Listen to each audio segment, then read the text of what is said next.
Selamat datang di channel Simar Imam. Sembari mendengarkan tinggalkan like dan komentarnya bosku. Jangan lupa pasang headset kalian. Siapkan kopi dan camilan. Lupakan kenangan tentang mantan. Mari kita dengarkan sambil rebahan. Kembalinya Sang Raja. Bab 191. Tepat ketika Su Chen memikirkan hal ini, dia tiba-tiba melihat sosok cantik muncul di depannya. Itu adalah Zuo Manxing yang berdiri di luar dan masuk. Namun, tidak ada rasa arogansi di mata Zuo Manxing, melainkan tatapan ambigu. Bolehkah aku menanyakan namamu? Setelah masuk, Zuo Manxing duduk di depan Su Chen, bersandar di pipinya dan berkata, Su Chen. Nama yang bagus sekali. Setelah mengatakan itu, Zuo Manxing melirik Su Chen dan berkata, Pulau Luosing sangat berbahaya. Jika tidak ada yang melindungimu, peluangmu untuk bertahan hidup akan sangat kecil. Apapun yang ingin kamu katakan, katakan saja. Su Chen berkata sambil memejamkan mata dan berkonsentrasi. Zuo Manxing tersenyum, dengan sengaja meluruskan payudaranya yang montok, dan berkata dengan tatapan menawan. Sederhana sekali. Aku tertarik padamu. Jika kamu bersedia menjadi pelayanku di bawah tempat tidur, selama kamu bisa melayaniku dengan baik, maka aku akan menjaga perjalananmu tetap aman. Dikatakan bahwa laki-laki menganggap binatang dengan tubuh bagian bawahnya, tetapi perempuan tidak sama. Jika mereka bertemu pria tampan, mereka akan lebih gila dari pria. Mendengar kata-kata Zuo Manxing, Su Chen meliriknya. Apakah kamu layak? Dalam sekejap, aura pembunuh yang sedingin es menyelimuti Zuo Manxing, menyebabkan suasana hatinya merosot ke bawah, seolah-olah dia terkena embun es. Bagaimana bisa seperti ini? Ekspresi Zuo Manxing sangat ngeri. Saya dikejutkan oleh orang-orang biasa. Ini tidak mungkin. Gulungan. Suara Su Chen tidak nyaring, tetapi meledak di benak Zuo Manxing seperti guntur, dan dia tidak berani ragu. Setelah melarikan diri dari kabin dengan panik, Zuo Manxing menemukan bahwa pakaian di tubuhnya sudah basah, seluruhnya basah oleh keringat dingin. Ada apa? Adik perempuan, kamu terlihat tidak baik, apakah kamu merasa tidak nyaman di suatu tempat?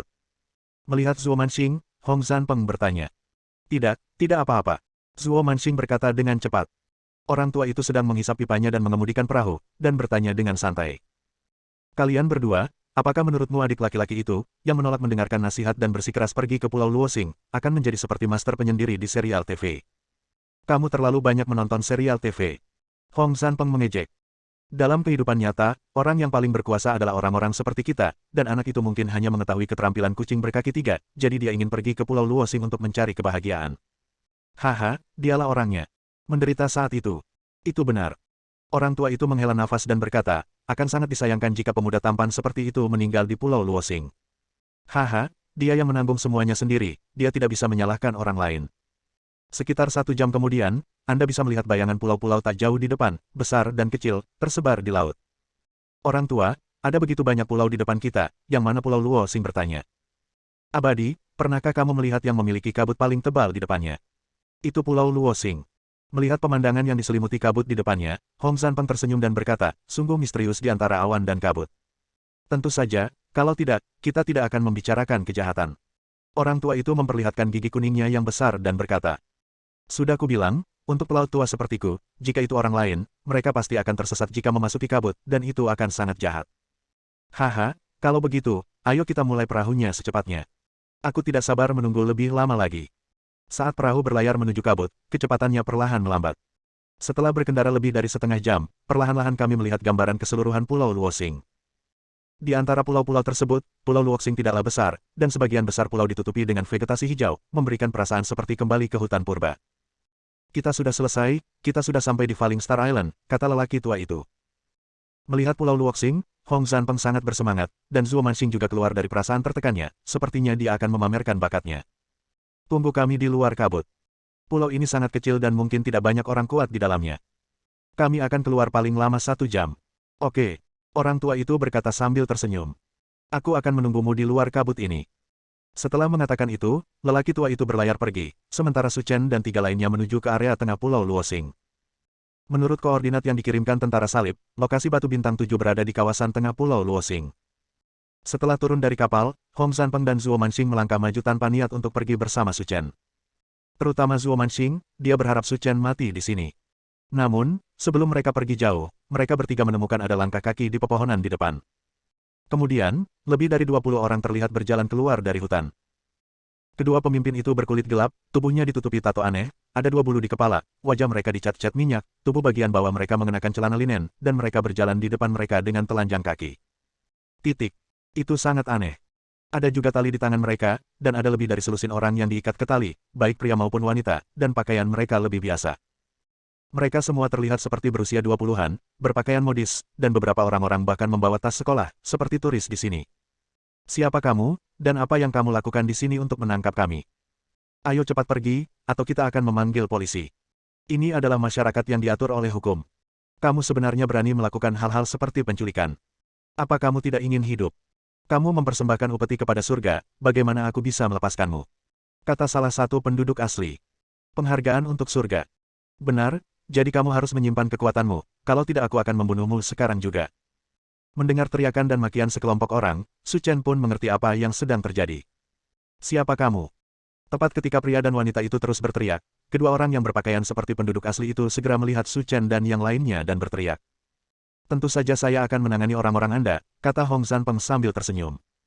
Mendengar hal tersebut, para pria dan wanita menjadi heboh bahkan sampai menangis. Kami telah diculik, tolong selamatkan kami secepatnya. Melihat wanita cantik itu, Hong Zanpeng berkata sambil setengah tersenyum.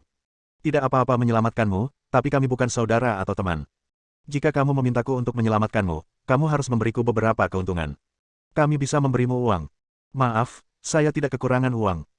Setelah mengatakan itu, Hong Zanpeng menatap wanita itu dan berkata, jika kamu mengizinkanku bermain, maka aku bisa menyelamatkanmu tanpa kesulitan apapun. Bab 192. Mendengar ini, para wanita itu ragu-ragu selama beberapa detik sebelum memberikan jawabannya. Oke. Selama kamu bisa menyelamatkan kami, kamu bisa melakukan apapun yang kamu mau. Kesepakatan ini terlalu bagus untuk menjadi kenyataan. Dibandingkan dengan nyawanya sendiri, tubuhnya bukanlah apa-apa.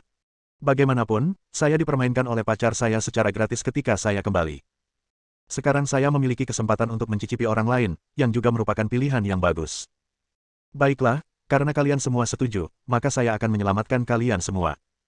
Seperti kata pepatah, menyelamatkan nyawa lebih baik daripada membangun pagoda 7 tingkat, jadi itu dianggap perbuatan baik. Setelah berbicara, Hong Zanpeng menatap kedua penduduk asli itu dan berkata, haruskah kalian berdua mati sendiri, atau haruskah aku melakukannya sendiri? Kalian adalah pejuang dari pedalaman. Beraninya kalian datang ke Pulau Luosing kami untuk menimbulkan masalah. Apakah kalian di sini untuk menemukan batu bintang 7? Tentu saja, itu ada di sini. Kata Su Chen dalam hatinya. Aku mencari batu bintang 7 milik ibumu. Aku di sini untuk berlatih.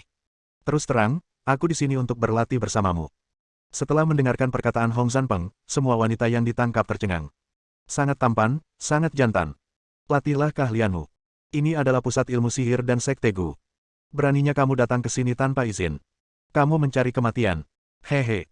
Hong Zanpeng mencibir dan berkata, karena kamu tidak berinisiatif untuk bunuh diri, maka kamu bersiap untuk melawanku. Orang-orang bodoh, hari ini aku akan memberitahumu bagaimana rasanya memprovokasi sekte sihir kita. Setelah mengatakan itu, kedua penduduk asli itu bergegas menuju Hong Zanpeng bersama-sama. Kamu tidak tahu bagaimana hidup atau mati. Begitu dia selesai berbicara, Hong Zanpeng bergegas menuju salah satu penduduk asli, meraih lehernya, dan mengangkatnya dengan paksa. Sampah sepertimu sebenarnya berani menyerangku. Kamu benar-benar tidak tahu bagaimana hidup atau mati. Suara, klik. Dalam satu adegan, salah satu anggota kultus penyihir Gu lehernya dipatahkan oleh Hong Zanpeng dan mati mendadak. Melihat adegan ini, anggota kultus penyihir Gu lainnya ketakutan. Dia tidak menyangka pria tak mencolok di depannya ini bisa menjadi begitu kuat. Ini benar-benar di luar kemampuan saya untuk mengatasinya. Kamu selanjutnya, bersiaplah untuk mati. Tidak, jangan meremehkan sekte sihir kami. Bahkan jika kamu mati, aku tidak akan memudahkanmu.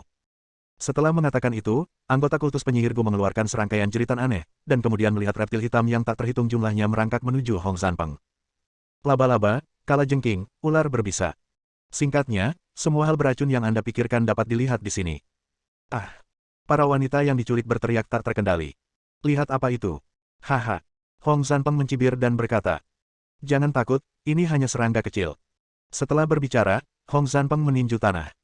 Semua orang terkejut saat mengetahui bahwa tanah di bawah kaki mereka bergetar. Dan serangga-serangga beracun itu semuanya terkejut sampai mati. Melihat semua bayi yang dibesarkannya dibunuh oleh Hong Zanpeng, sisa anggota kultus penyihir Gu berada di ambang kehancuran dan bergegas menuju Hong Zanpeng dengan putus asa. Suara, celepuk. Diiringi teriakan yang memekakan telinga, Hong Zanpeng meninju salah satu anggota kultus penyihir Gu, langsung membuat lubang berdarah. Meninggal di tempat. Melihat dua mayat tergeletak di tanah, wanita yang diculik itu tercengang. Ya Tuhan, ini luar biasa sekali, dia hanyalah dewa. Benarkah? Pria itu terlalu tampan. Belum lagi menyelamatkan kita, aku rela membiarkan dia bermain secara gratis. Setelah membunuh 2 orang, Hong Zanpeng menghela napas dan berkata, "Oke, kamu sudah selamat sekarang." Para wanita yang melepaskan diri dari kekangan berlari menuju Hong Zanpeng dengan mata berbinar dan berkata, "Orang Samaria yang baik hati, bisakah Anda memberi saya informasi kontak Anda? Kami akan sering menghubungi Anda di masa depan dan kami akan mengambil inisiatif untuk memenuhi janji kami. Aku juga, aku juga. Aku juga punya saudara perempuan yang sangat cantik. Kalau waktunya tiba, kita bisa mencarimu bersama. Dia memiliki sosok yang bagus dan bahkan memiliki nilai E. Saya kira Anda akan menyukainya." "Oke, oke, jangan khawatir. Mari kita bicarakan ini setelah saya selesai menangani bisnis ini," kata Hong Zanpeng dengan sikap sok. "Tidak masalah." Setelah mengatakan itu, semua wanita mengalihkan perhatian mereka ke Su Chen. Mereka berkumpul, dan keterampilannya tidak boleh salah. Dan dia sangat tampan. "Jika Anda menghubungi saya, Anda tidak akan rugi apapun. Pria tampan, bisakah kamu memberiku informasi kontakmu? Aku akan sering menghubungimu di masa depan. Jika kamu tidak jauh, aku akan siap menelepon." Para wanita itu mengambil ponsel mereka dan berkata kepada Su Chen. Dan saat berbicara, dia terus menggodanya, dan niatnya sangat jelas. "Pergi," bisik Su Chen. Sikap buruk Su Chen mengejutkan para wanita itu. Dia bahkan berinisiatif untuk muncul, tapi dia tidak menyangka dia akan menolak. "Kamu tidak memerlukan informasi kontaknya. Dia hanyalah orang biasa. Dia tidak memiliki kemampuan sihir sepertiku, dan dia tidak sama dengan kita." Setelah mendengar perkataan Hong Zanpeng, para wanita itu langsung kehilangan minat pada Su Chen.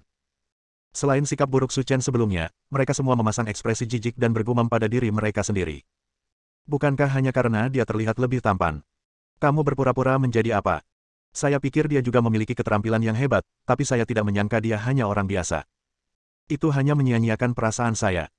Setelah itu, sekelompok besar wanita berkumpul di sekitar Hong Zanpeng dan meninggalkan informasi kontak mereka. "Jika Anda mengenal seseorang yang terampil seperti dia di masa depan, dia pasti dapat membantu Anda memecahkan banyak masalah. Saudara Hong, kamu menyelamatkan kami, bisakah kami pergi sekarang? Saya tidak ingin tinggal di tempat ini lagi." Setelah mendengar apa yang dikatakan wanita itu, Hong Zanpeng tersenyum dan berkata, "Kamu mungkin tidak tahu bahwa di Pulau Luosing, ada lebih dari 2 penduduk asli yang kubunuh. Mereka utuh, dan yang harus aku lakukan sekarang adalah membasmi mereka semua." Mendengar kata-kata tersebut, mata para wanita itu bersinar dengan cahaya yang menyala-nyala. "Saudara Hong, kamu tidak hanya tampan, tetapi kamu juga memiliki rasa keadilan. Kami mengagumimu sampai mati." "Benar, Saudara Hong, bisakah kamu menandatangani namamu untukku? Tanda tangani saja di dadaku." Setelah mengatakan itu, wanita itu merobek pakaian di dadanya dan bersiap untuk ditandatangani oleh Hong Zanpeng. Oke, sekarang bukan waktunya untuk menandatangani tanda tangan. Saya akan kembali untuk menandatangani tanda tangan untuk Anda setelah saya berurusan dengan semua orang dari kultus Wugu. Saat itu, kita akan punya banyak waktu." Sambil tersenyum. "Saudara Hong, bisakah kami pergi bersamamu? Orang-orang jahat itu menangkap kami semua di sini dan membuat kami sangat menderita, jadi kami ingin menyemangatimu." Hong Zanpeng melambaikan tangannya, "Haha, tidak masalah, ikut aku." Bersambung.